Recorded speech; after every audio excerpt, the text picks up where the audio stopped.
Om.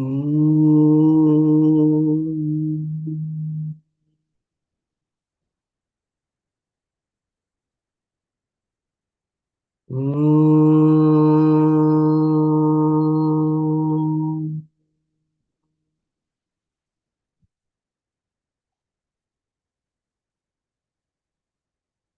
Om.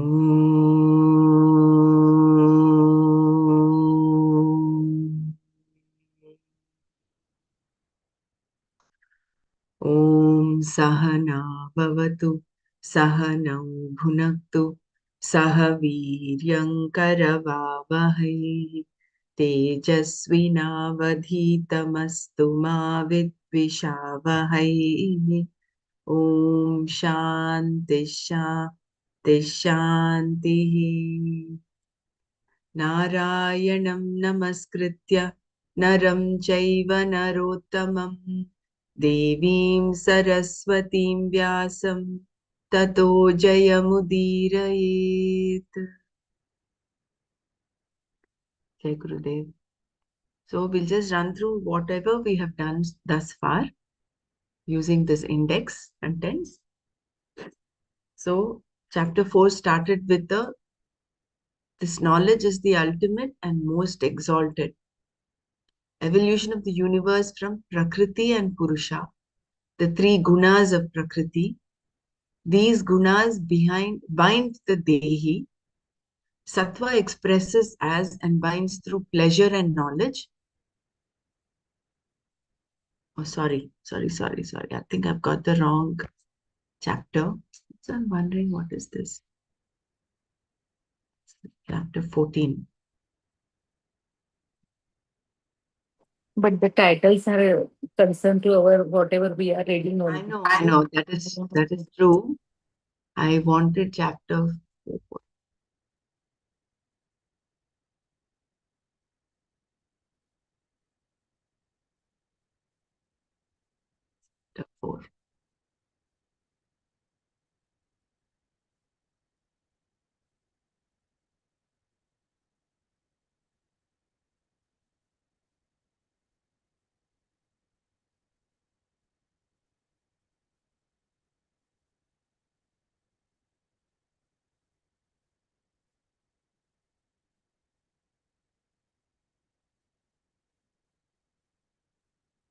So yeah, this is the synopsis. We started with the synopsis of the first 3 chapters, Arjuna Vishada Yoga, and then how the self is unfolded, and then aspects of Karma Yoga, then origins of Karma Yoga,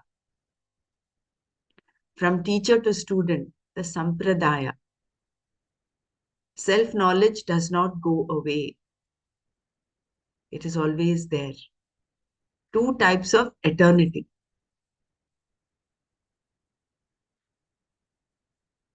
Self-knowledge is the greatest secret. The knowledge should only be given to one who wants to know. An objective opinion is always helpful. Should Vedanta be taught to everyone? The cause of birth for the jiva. Omniscience does not require a mind. An understanding of avatara. Then empirical reality and subjective reality. The relationship among the 3 orders of reality. So these are the Paramarthika, Pratibhasika, and Vyavaharika. The empirical reality of a jiva's birth. The reality of Krishna's birth. Why does Ishvara assume a physical body? An avatara is like an actor. When does Ishvara assume a body? Adharma is the real cause for the destruction of dharma. How can dharma be re-established? People are culture and religion. Is it time for Ishvara to come again? What happens to the jnani after death? The nature of fear. This is that Vita Raga Bhaya Krodha. Manmaya Mam Upashrita. Bahavo Jnana Tapasa Puta Madbhava Magata. So, nature of fear, nature of anger,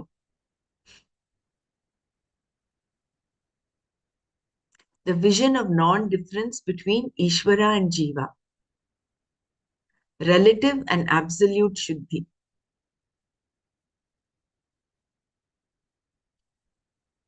So Karma Yoga gives us only relative Shuddhi, whereas absolute Shuddhi is once one realizes.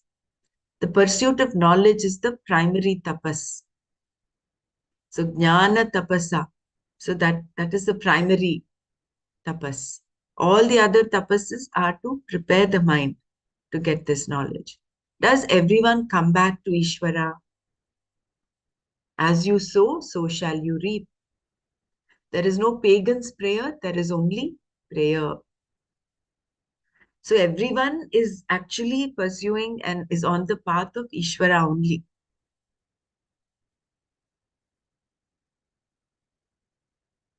Mama Vartmanu Vartanti, that Vartmada, they're on my path only. Even those not connected to religion are blessed. Everyone wants to be free from feeling small.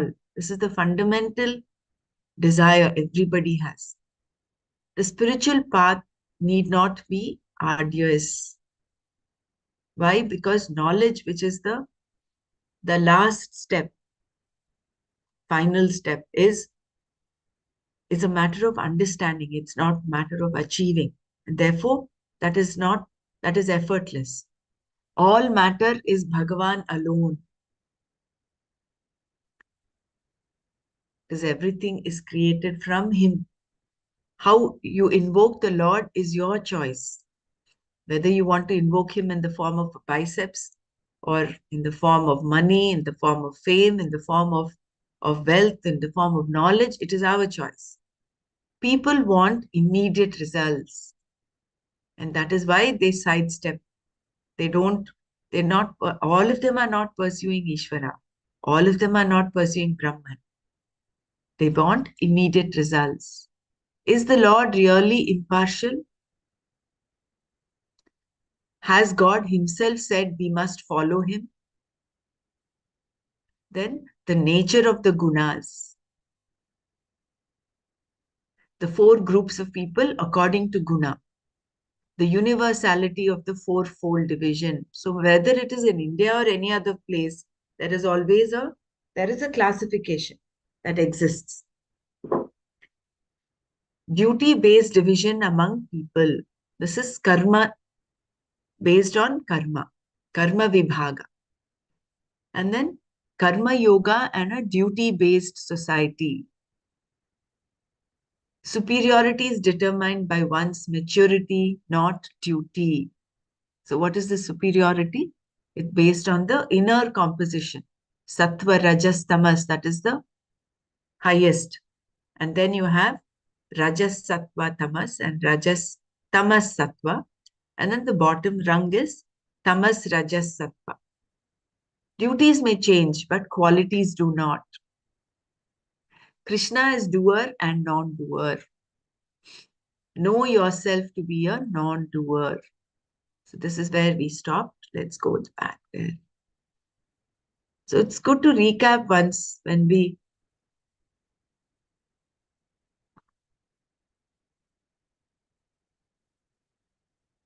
sometimes it is when you read, oh, did we read this? What did we read in this is a question.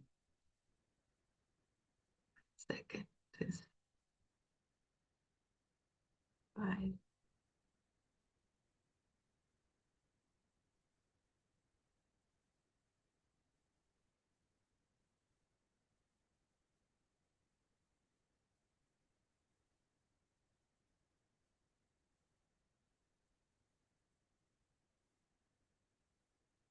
Superiority is based on the quality, not duty. Krishna is doer and non-doer. I think we read all of this. Yeah, we were supposed to start verse 14 today, right? So I'll just read this last paragraph one more time. Second.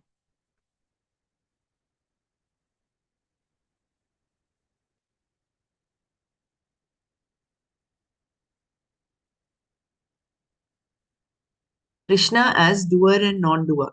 The example of the fire and burning finger. So, although from one angle he is the doer, in that the fire burns, from the other angle, from the standpoint of Ishvara, he is the non-doer. You have put your finger in. He did not come after your finger to burn it. So therefore, he is a non-doer. So Krishna is doer and non-doer. The Vedic culture then divides people into four groups. Chatvaraha Varnaha, according to their duty, karma. The system itself being possible because of the three gunas, sattva, rajas, and tamas, found in everyone. And Krishna, as Ishvara, could say, I created them all, but don't blame me.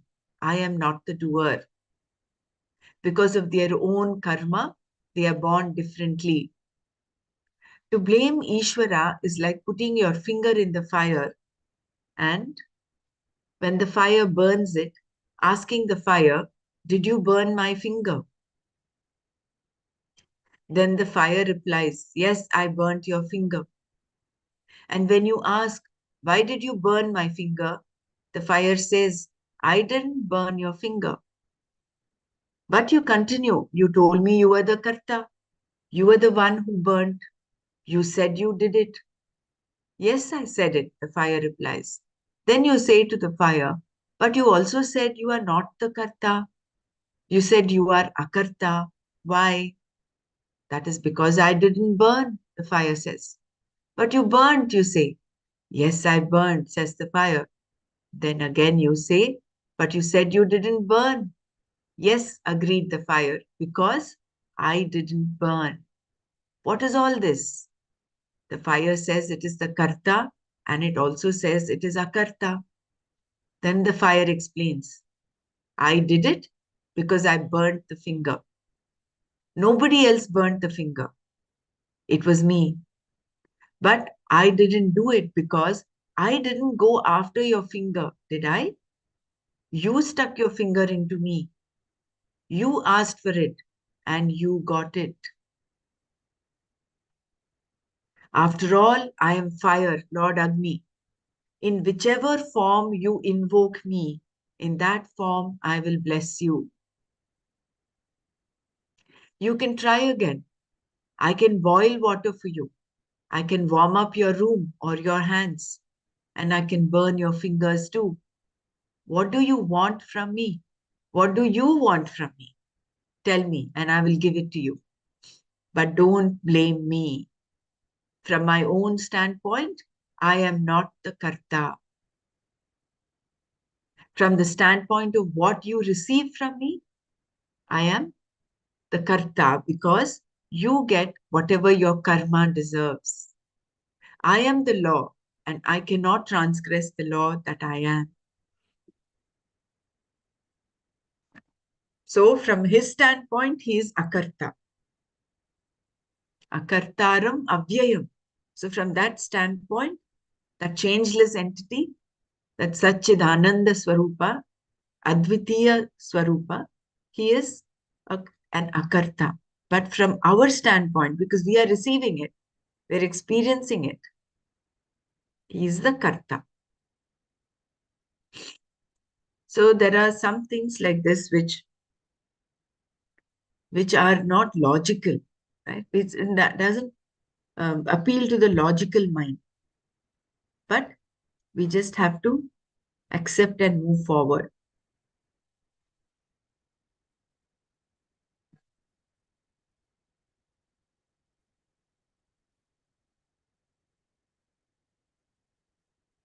Does anyone want to share anything?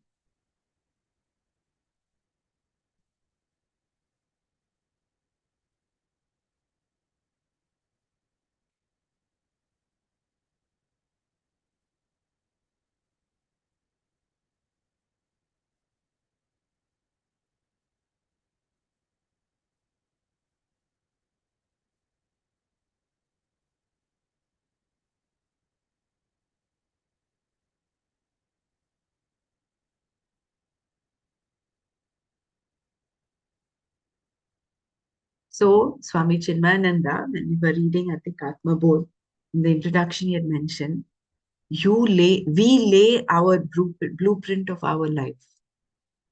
It's all our doing.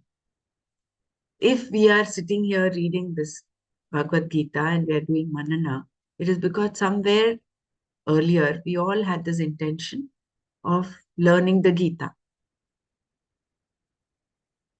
And each of us attending this has that intention. See, actually, in that group, I'm just checking it. In the group, we have about how many? 160, some people. We have 133 members.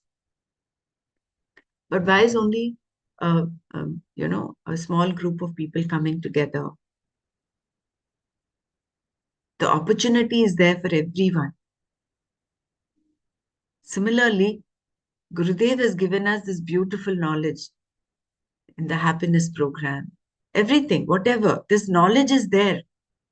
How much of this we use, how much of this we are even reaching out for. First of all, reaching out, do the Shravana, and then Manana, and then Nididhyasana, and then applying it in our life. How much of it are we doing? That much we will benefit, that much we will get. So it's again like that huge ocean. The master is like the ocean. Knowledge, Shastra is like the ocean. What you want to do out of curiosity, you just want to put your feet in the water and let the water come and splash your feet. Or you just want to enjoy the waves sitting on the beach. Or you want to go down, dive deep, and get the pearls. It is there.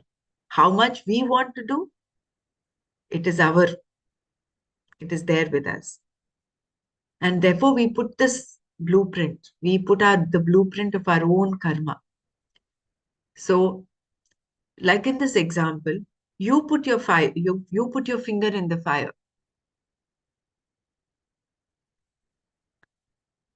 Fire did what its nature is, to burn. And that's what it did. Similarly, the more we come to Shastra's quality is what? To purify the intellect. So the more and more we are exposed to this knowledge, there is that inner refinement happening little by little, little by little. I mean, I posted, one of my friends sent me this yesterday, and it was so beautiful, all about karma and the importance of knowledge, importance of our meditation and practices, which I posted in our group. So, and doing all these practices not like routine, but doing it with that honor, abhyasa and vairagya. And how? With that honor and respect. And then you see life itself becomes such a beautiful, from, I mean, moment to moment, it becomes so beautiful. Where is there misery? That's why Gurudev says you can either have me, you can either have the Guru or misery. You can't have both.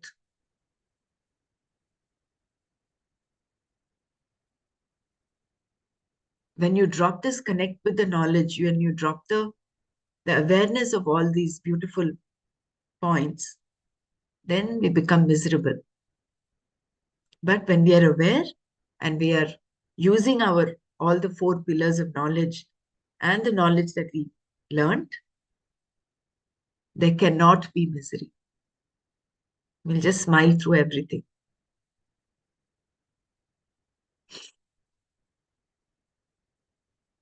Similarly, as Ishvara, Krishna says that he had created the particular structure reflected by the four groups of people as a part of this creation. Therefore, we are to know Ishvara as the Karta, the maker or creator of this fourfold division. At the same time, he is also to be understood as Akarta because he says, I have not done this at all.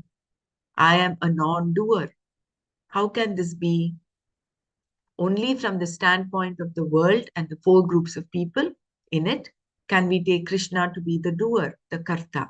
Whereas from his own standpoint, from Parameshwara's standpoint, in reality, he is not the karta of anything. Therefore, he is not subject to blame. A person has a particular karma that determines whether he is a Brahmana, Kshatriya, Vaishya, or Shudra. Which group a jiva is born into is the jiva's own doing and has nothing whatsoever to do with Ishvara.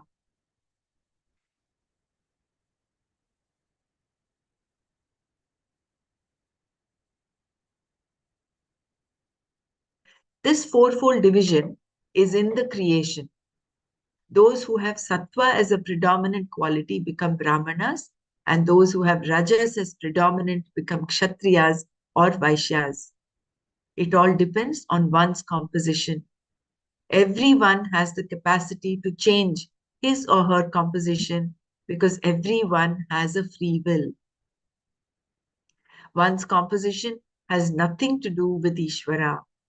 He is only the giver of the results of action, karma phala data, and is completely impartial in this regard. How many of us relate to this when people say, how come Gurudev did not do this? How come this teacher is suffering so much? This teacher is going through so many challenges. How come Gurudev did not? We all must have had such questions come up, especially during COVID. Some of our senior teachers also passed on. So many people passed on. So why did not Gurudev do anything? He is only the karma phala data. He is only the giver of the results. He is impartial. What is due to each one, that much only one gets.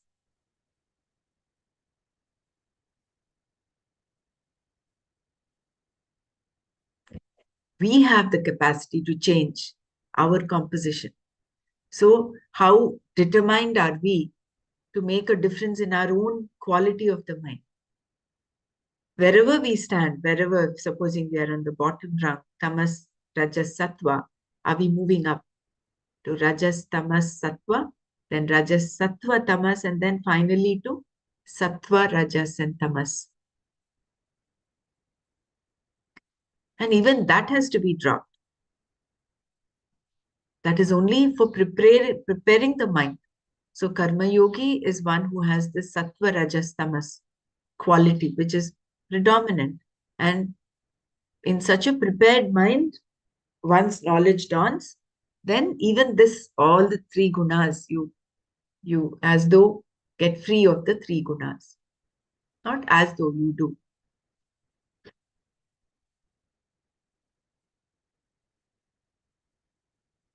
Ishvara is karta from the standpoint of what is created and akarta from the standpoint of his own knowledge about himself.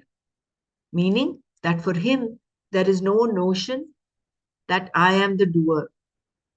That is, he has no kartritva buddhi. Krishna said earlier that this was not only true for him, but for everyone.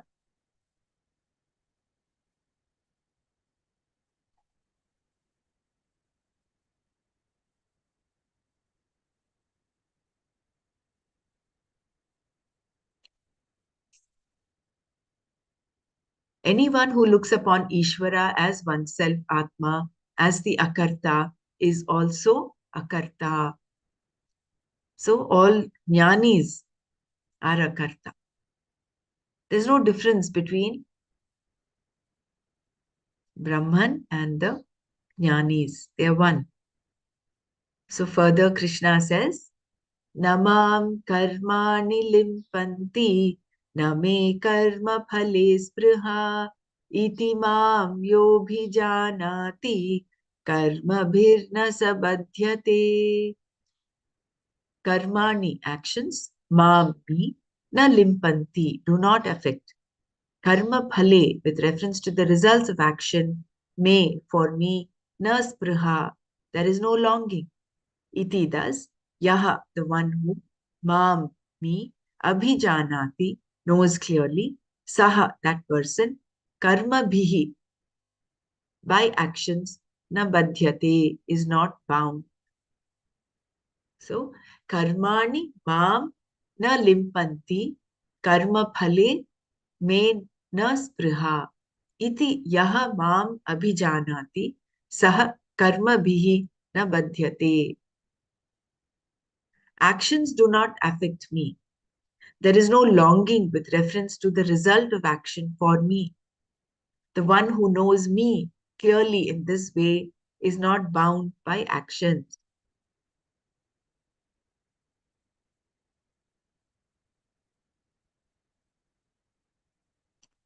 In this verse, Krishna reveals a fact about himself as Bhagwan and extends it to the individual also.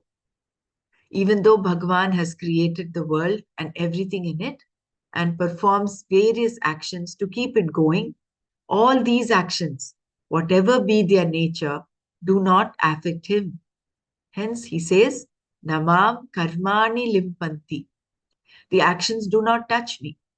They do not bind me, meaning that they do not create sukha and dukkha for him because they do not create punya, papa for him as they do for a jiva.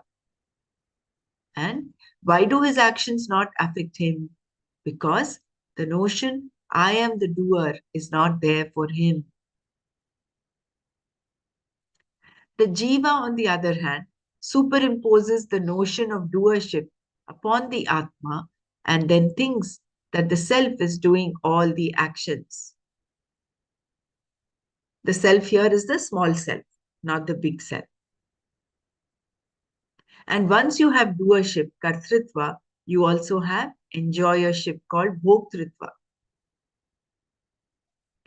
A person who looks upon himself or herself as a doer has to answer for all the actions he or she does.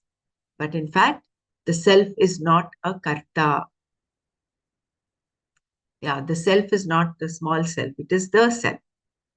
When a person knows this particular fact, he or she no longer looks upon himself or herself as a karta and is therefore unaffected by karma.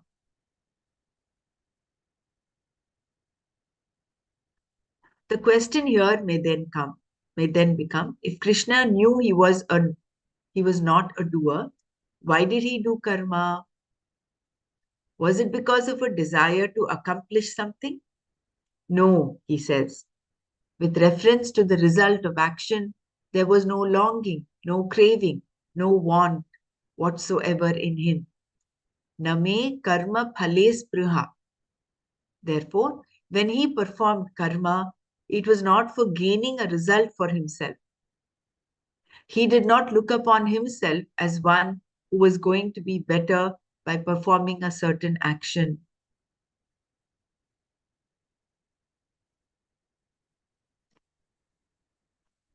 Know yourself to be a non doer. While this may be true for Ishvara, what about me? You may ask. What about the jiva, the individual, who is affected by all his or her actions and who also longs for certain results? This state of affairs is only for the ignorant, the verse tells us.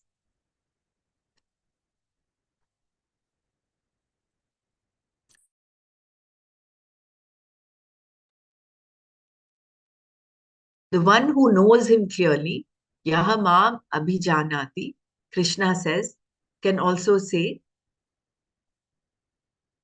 actions do not affect me. I do not long for their results. Namam karmani limpanti, name karma phale spruha. Actions do not bind such people, nor do they crave for the results of action to make themselves better.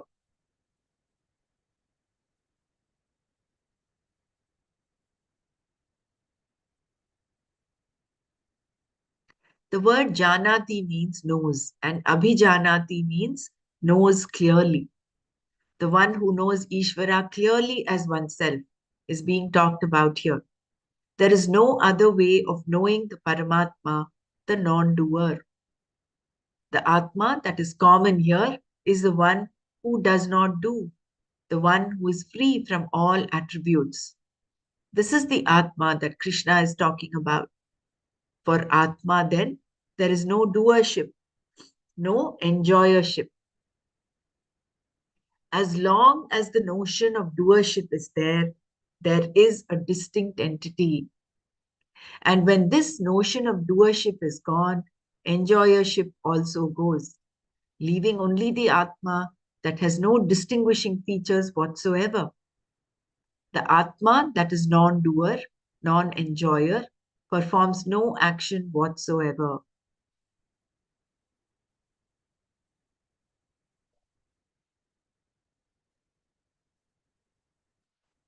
If Atma has no distinguishing feature of its own, how many Atmas can there be? Absence of distinguishing features means that there is only one Atma. There is no Ishvara Atma and Jiva Atma. No difference, Bheda, exists between the two. There is only one Atma who is Ishvara, who is Jiva. Why then the seeming difference? It is all due to Upadhi alone. One Upadhi is total, Samishti Upadhi called Ishvara, and the other is individual, Vyashti Upadhi called Jiva. A person who knows Atma as neither a doer nor an enjoyer knows Ishvara as oneself. Like Krishna, this person is not bound by the various karmas that he or she may do. Sa karma bihi na badhyate. Whether these actions be scripturally enjoined or worldly, Vaidika karma or Laukika karma. This particular verse is said to be a Mahavakya because Jiva and Ishvara are equated. Krishna's words, I am not bound, and anyone who knows me is also not bound, reveal the identity between Ishvara and the Jiva, an identity that must be understood. This understanding is liberation, moksha. In the next verse, Krishna again tells Arjuna how to gain this knowledge.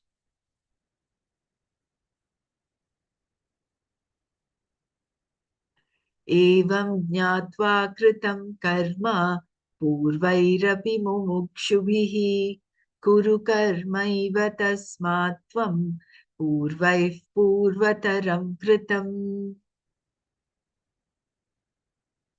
Knowing me in this manner, even seekers of ancient times performed action. Therefore, indeed, perform action just as it is, was done by those who came before in the ancient past.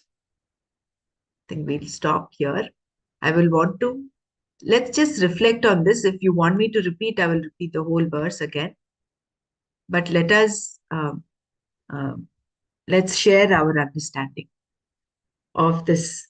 Namam karmani limpanti name karma phale spriha itimam yobhi janati karma bhir na sabadhyate. Beautiful. It's considered a Mahavakya. So that way there are so many important verses. Every verse is important in its own way, but there are several important verses.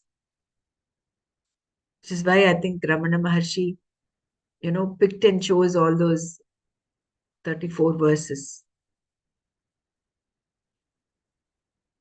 34 or 44 verses.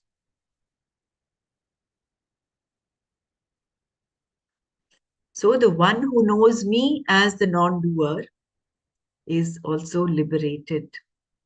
Because there is no difference between Jiva and Ishvara.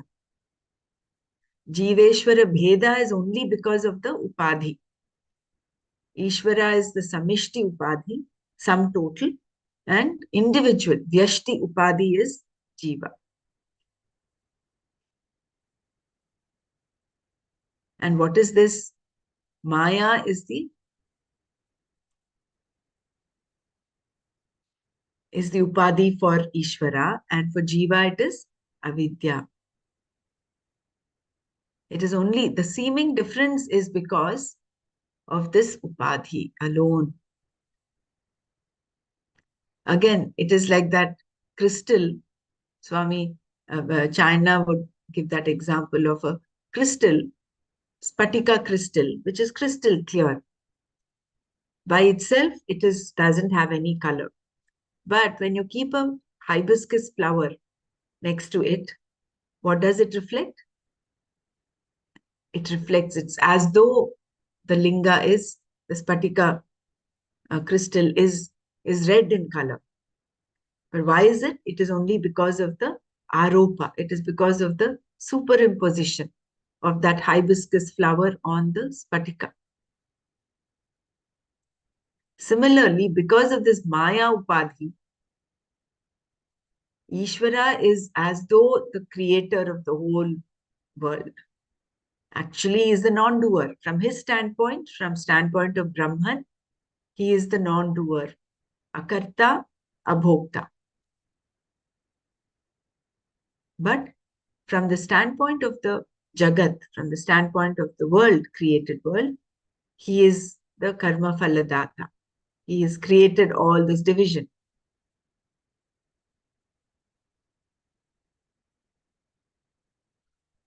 And from our standpoint, as jiva, because of avidya of what? Of our true nature. The true nature is that we are secure, we are happy, we are full. But no, what we do is we superimpose that avidya superimposes doership, enjoyership on the self. And then we suffer. Because I am the karta, I am bhokta, I enjoy and I also suffer.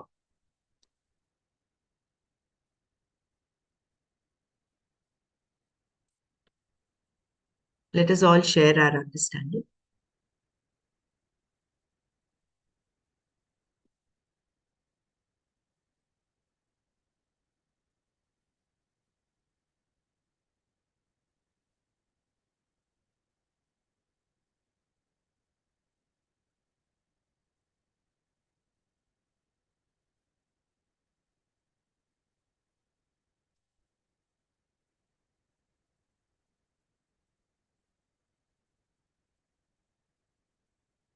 So I'll read this one more time. Actions do not affect me. There is no longing with reference to the result of action for me. The one who knows me clearly in this way is not bound by actions. In this verse, Krishna reveals a fact about himself as Bhagwan and extends it to the individual also. Even though Bhagwan has created the world and everything in it and performs various actions to keep it going, all these actions, whatever be their nature, do not affect him. Hence, he says, Namam karmani limpanti. The actions do not touch me. They do not bind him, meaning that they do not create sukha and dukkha for him, because they do not create punya and papa for him as they do for a jiva. And why do his actions not affect him? Because the notion, I am the doer, is not there for him.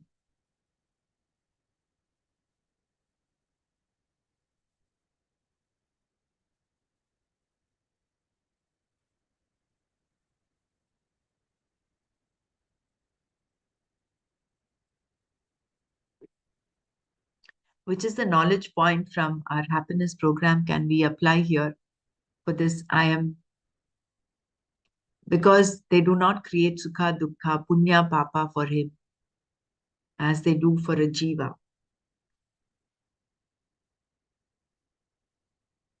Actually all the knowledge points will apply here, but basically do not see intention behind others mistakes. It's because you see yourself as a doer and you see other also as a doer, you tend to attribute an intention. But when you are able to see this from the standpoint of Atma, that there is no doer, it's only happening. Whatever is due to you, you're getting. He is only acting as a postman. That person or that event or situation. So then there is that relief. What dawns is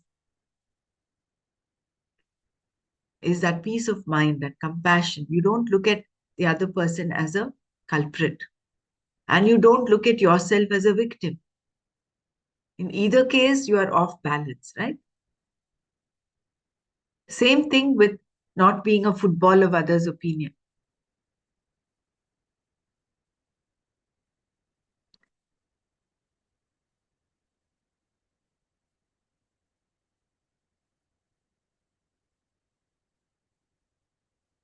Yeah. The jiva, on the other hand, superimposes the notion of doership upon the atma and then thinks that the self is doing all the actions. And once you have doership, kartritva, you also have enjoyership called bhoktritva. A person who looks upon himself or herself as a doer has to answer for all the actions he or she does. This is such a beautiful, um, practice to do. Whenever we're feeling either very elated, overboard, or feeling depressed or dull or miserable, we just have to bring our attention to the fact that we're going through all that because we have the doership. Because we have doership, we also have enjoyership. So just this knowledge brings us back to the center, brings us back to knowledge, saying, hey, listen, this is only happening. I'm only like a puppet. So nice, so nice. Wow. Oh,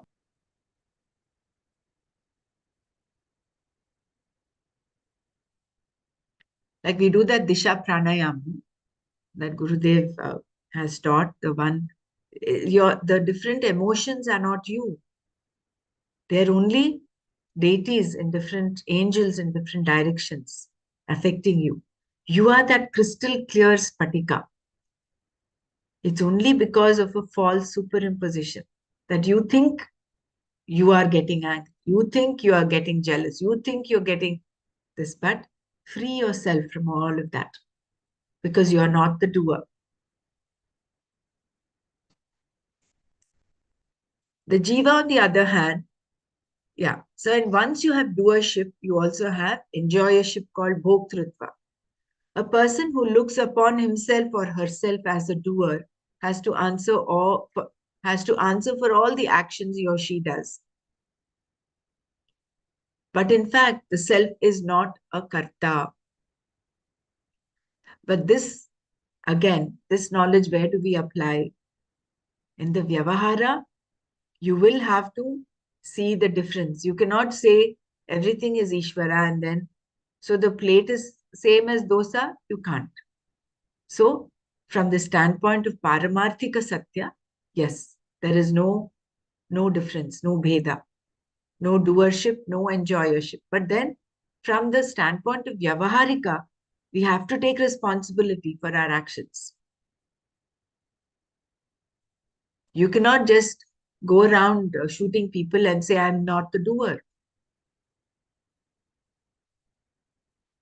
So that skill that require the when to switch on, switch off, and then coming from that deeper understanding and doing dharmic actions. As long as we're doing dharmic actions, that is why it said the first step towards thing. If not anything, don't um, teach the self knowledge to anyone and everyone. They have to have the interest. But then what you can do is goad them, inspire them to do dharmic actions. That is the first step for them. So from that tamas, rajas, sattva, they get on to rajas, tamas, sattva. So they're doing actions. Let it be for themselves, but let them be dharmic. And then they go on to the next rung. They start, instead of what about me, they say, what can I do for the society? And then that becomes rajas, sattva, tamas. And then finally, every action is converted into with an attitude of karma yoga. It's done as an attitude with a bhava of yajna bhava. Then we get into the sattva, rajas, tamas.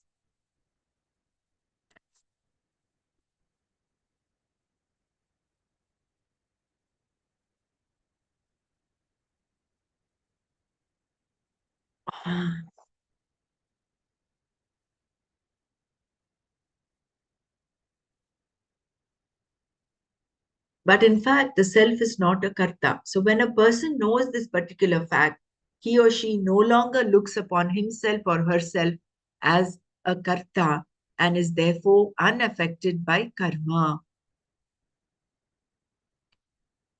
So while doing vyavahara, how can we not, how can we practice this kartritva and abhoktritva? By being more and more in the witness consciousness. So a person who is on the path and is pursuing this knowledge and doing dharmic actions will never ever do anything adharmic.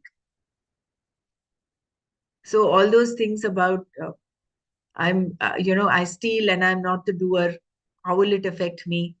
Then yes, you are in the jail. Also, then think you are not the doer. So bhoktrutva also is not there. But the karma phala, that is the law of nature. You can't escape that law because every action has its results. So that you cannot, it applies even there. So the universality of karma phala that you get is, you cannot change that. You do some good action, only good result will come. If you do any bad action, of course bad results come. But here, what are we talking about? Is one with this non-doership goes beyond punya and papa. Therefore, he is unaffected by karma. The question here may then become, if Krishna knew he was not a doer, why did he do karma? He did know, he played the flute, he gave the Bhagavad Gita, he went and negotiated 3 times before the war began, negotiated for peace. Why did he do all this? Was it because of a desire to accomplish something? No, he says. With reference to the result of action, there was no longing, no craving, no want whatsoever in him. Name karma phale spruha. So this is the next important part of the verse. First one is akartritva, abhoktritva. But he still did. We are also doing karma. But how do we do karma? Without karma phala spruha, without that longing for or craving for the karma phala. So what are we doing? We're getting into non-binding desires.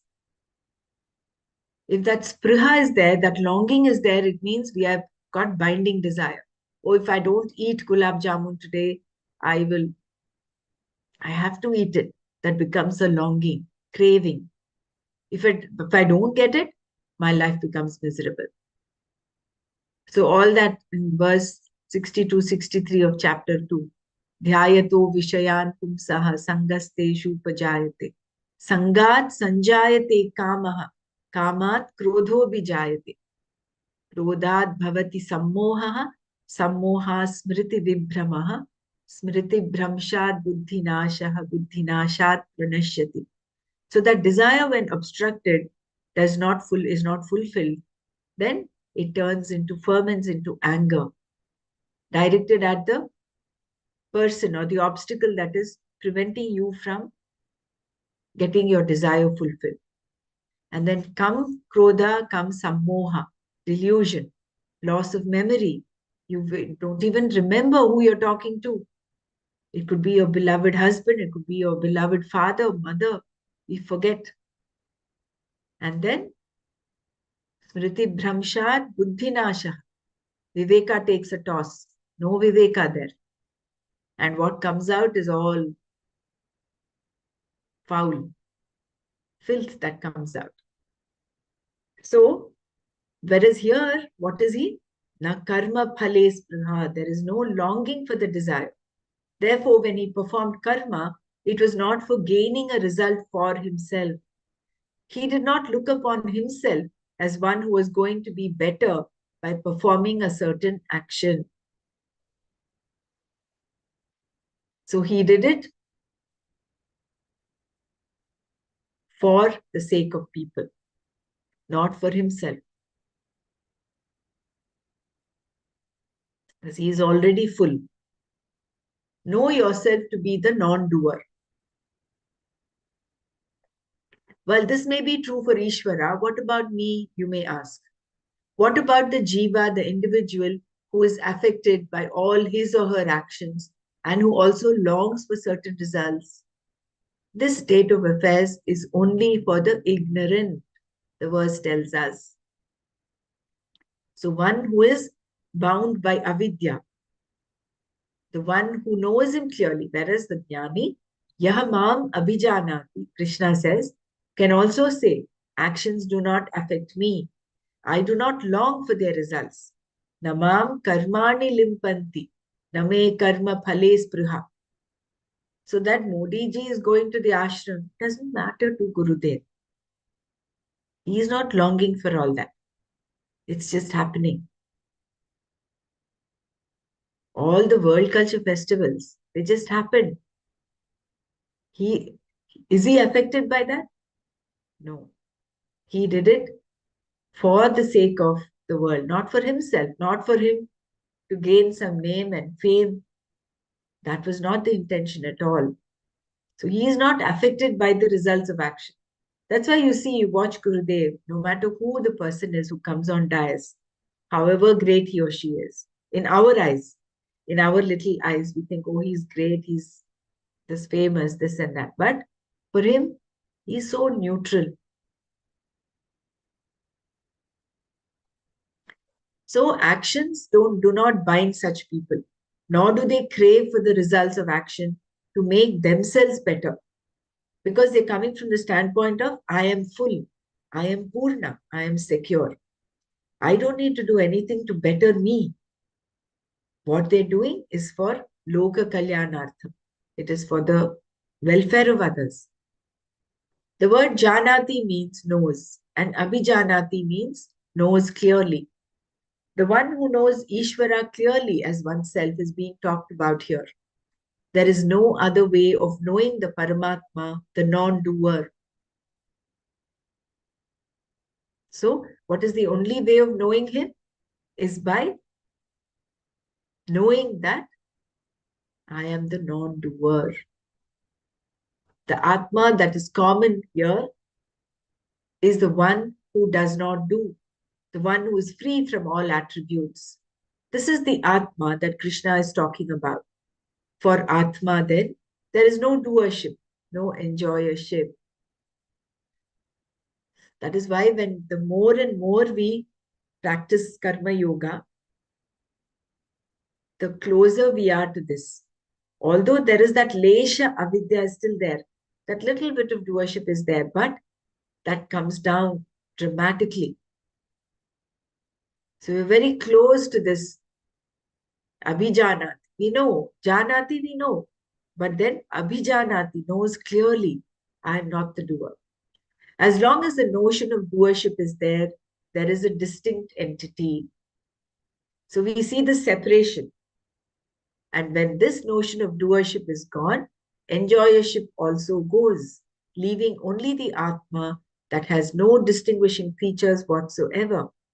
The Atma that is non-doer, non-enjoyer, performs no action whatsoever.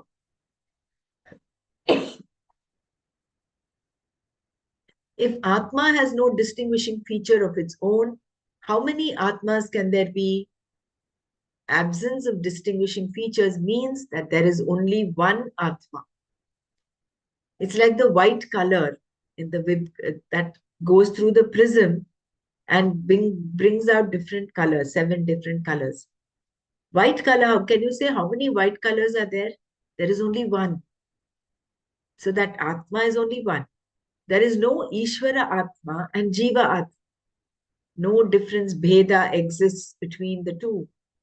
There is only one Atma who is Ishvara, this Jiva. Why then the seeming difference?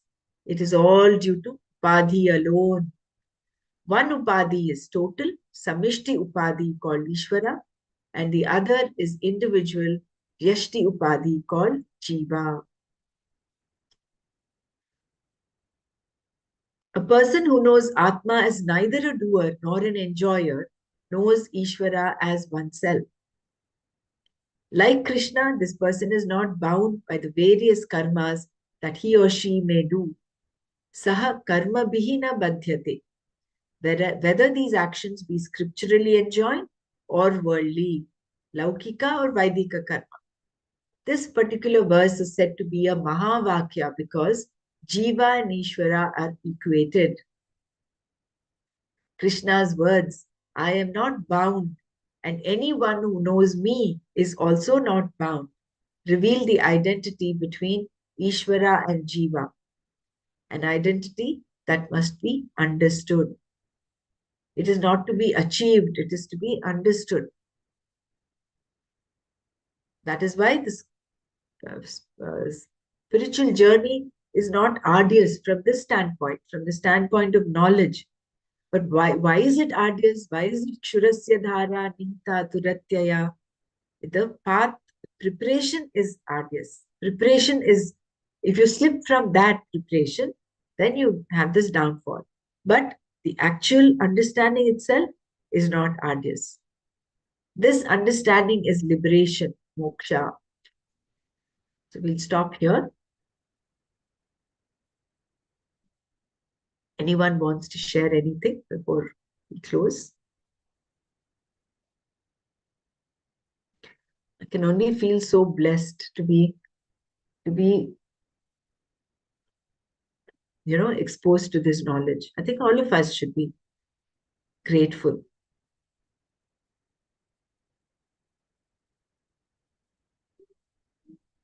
Yeah. Om Loka Samasta Sukhino Bhavantu.